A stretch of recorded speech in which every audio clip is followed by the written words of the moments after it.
नमस्कार, चलिए एक सवाल से शुरू करते हैं। जो पैसा हम इतनी मेहनत से कमाते हैं, क्या वो वाकई में हमारे लिए काम कर रहा है या बस यूं ही कहीं पड़ा हुआ है? आज की इस बातचीत में हम यही जानेंगे कि अपनी कमाई को कैसे बढ़ाया जा सकता है। हम में से ज्यादातर लोग अपना पैसा कहाँ रखते हैं? बैंक में, ये सोचकर कि वहाँ वो सुरक्षित है। लेकिन क्या ये सच में सुरक्षित है या एक तरह का जाल है जहाँ हमारी ही बचत से कोई और मुनाफा कमा रहा है? ये आंकड़ा देखिए, शायद थोड़ा चौंकाने वाला लगे। भारत में 90% लोग, मतलब हर 10 में से 9 लोग अपनी मेहनत की कमाई को बस बैंक खातों में डालकर छोड़ देते हैं। और इसके बदले में मिलता क्या है? सिर्फ 3 से 4% का मामूली सा ब्याज।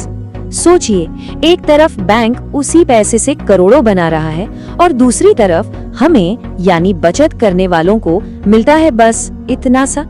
तो अब ये सवाल पूछना तो बनता है ना, कि ये मेहनत की कमाई किसके लिए काम कर रही है? हमारे लिए या बैंक के लिए? इसका एक ही हल है, अपने पैसे को अपने लिए काम पर लगाना। और ये काम शुरू कैसे होगा? सबसे पहले एक बहुत ही बेसिक लेकिन सबसे जरूरी नियम को समझना होगा। ये है संपत्ति और देनदारी के बीच का फर्क। यही धन का वो मूल नियम है जिसे समझना बेहद जरूरी है। देखिए, ये बहुत ही सिंपल है। संपत्ति यानी एसेट वो चीज है जो जेब में पैसा डालती है, और देनदारी यानी लायबिलिटी वो है जो जेब से पैसा निकालती है। बस ये एक नियम समझ लिया तो समझिए पैसे को लेकर पूरी सोच ही बदल सकती है। तो चलिए अब बात करते हैं उन 10 स्मार्ट तरीकों की जिनसे अपनी संपत्ति बनाई जा सकती है। और हाँ, इस लिस्ट में मेरे कुछ पर्सनल फेवरेट भी हैं, तो मेरे साथ बने रहिएगा। शुरुआत करते हैं पहली कैटेगरी से, पारंपरिक संपत्तियां। ये वो चीजें हैं जिन पर लोग पीढ़ियों से भरोसा करते आ रहे हैं, जैसे कि रियल एस्टेट, मतलब जमीन, घर या कोई प्रॉपर्टी। समय के साथ इसकी कीमत तो बढ़ती ही है, साथ में किराए से एक रेगुलर इनकम भी आ सकती है। और फिर है सोना। सोना तो हमेशा से ही महंगाई के दौर में एक सेफ बेट रहा है, और सबसे अच्छी बात, जरूरत पड़ने पर इसे फटाफट कैश में भी बदला जा सकता है। अब आता है मेरा पहला पर्सनल फेवरेट, हमारी स्किल्स, हमारा हुनर। ये हमारी सबसे बड़ी संपत्ति है। पता है क्यों? क्योंकि इसे कोई हमसे छीन नहीं सकता, चाहे वो वीडियो एडिटिंग हो, कोडिंग हो या कुछ और। ये स्किल्स सीधे सीधे हमारी कमाई करने की ताकत को बढ़ाती हैं। ठीक है, अब चलते हैं दूसरी कैटेगरी पर, बाजार के मूवर्स। यहाँ बात होगी उन तरीकों की जिनसे हम सीधे देश की इकोनॉमी का हिस्सा बन सकते हैं और कंपनियों की तरक्की में अपनी तरक्की देख सकते हैं। जैसे कि स्टॉक्स और शेयर्स। जब हम किसी कंपनी के शेयर खरीदते हैं तो एक तरह से उस कंपनी में छोटी सी हिस्सेदारी खरीद लेते हैं, या फिर अपना खुद का बिजनेस। यहाँ तो सारी मेहनत सीधे अपनी जेब में जाती है। और हाँ, अगर कोई नया है इस फील्ड में तो म्यूचुअल फंड्स एक बहुत अच्छा ऑप्शन है। यहाँ एक्सपर्ट्स हमारे पैसे को मैनेज करते हैं।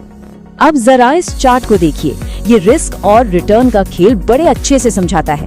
एक तरफ है बॉन्ड्स, जहाँ रिस्क कम है तो रिटर्न भी कम, और दूसरी तरफ है वेंचर कैपिटल, मतलब नए स्टार्टअप्स में पैसा लगाना। यहाँ रिस्क आसमान छूता है, लेकिन अगर वो स्टार्टअप चल गया तो रिटर्न भी जबरदस्त होता है। और अब बारी है आखिरी कैटेगरी की, जो आज के जमाने के तरीकों के बारे में है, मतलब मॉडर्न हसल्स, जहाँ टेक्नोलॉजी का इस्तेमाल होता है। तो ये डिजिटल एसेट्स आखिर हैं क्या? देखिए, ये वो चीजें हैं जिन्हें एक बार मेहनत करके बना दिया, जैसे कोई ऑनलाइन कोर्स या एक ई बुक, और फिर वो लंबे समय तक बिना ज्यादा मेहनत के कमाई करके देती रहती हैं। और हाँ, ये है मेरा दूसरा फेवरेट एसेट। ये स्लाइड डिजिटल एसेट्स की ताकत को दिखाती है। एक बार बनाओ, लगातार कमाओ, मतलब एक बार की मेहनत और फिर लंबे समय तक पैसिव इनकम। इससे बेहतर और क्या हो सकता है? और अब आता है मेरा तीसरा और आखिरी फेवरेट एसेट, ई कॉमर्स। आज की तारीख में ऑनलाइन स्टोर शुरू करना कितना आसान हो गया है, और ये एक ऐसी दुकान है जो हमारे लिए 2400 घंटे 7 दिन कमा सकती है। ई कॉमर्स के भी कई तरीके हैं। एक है ड्रॉप शिपिंग, जिसमें सामान का स्टॉक रखने का झंझट ही नहीं। दूसरा डिजिटल प्रोडक्ट्स बेचना, या फिर सब्सक्रिप्शन बॉक्स का बिजनेस, जहां ग्राहक को हर महीने कुछ नया मिलता है। मतलब करने के लिए बहुत कुछ है। तो हमने 10 अलग अलग तरह के एसेट्स के बारे में बात की। अब सवाल ये है कि इनमें से हमारे लिए सही क्या है, अगला कदम क्या होना चाहिए। तो आज की ये सारी बातचीत मैं इसी एक सवाल पर खत्म करना चाहूंगा, इनमें से वो कौन सी संपत्ति है जो हमारी फाइनेंशियल कहानी को पूरी तरह से बदल सकती है? इस पर जरूर सोचिएगा और अपनी वेल्थ बनाने का सफर आज से ही शुरू कीजिए।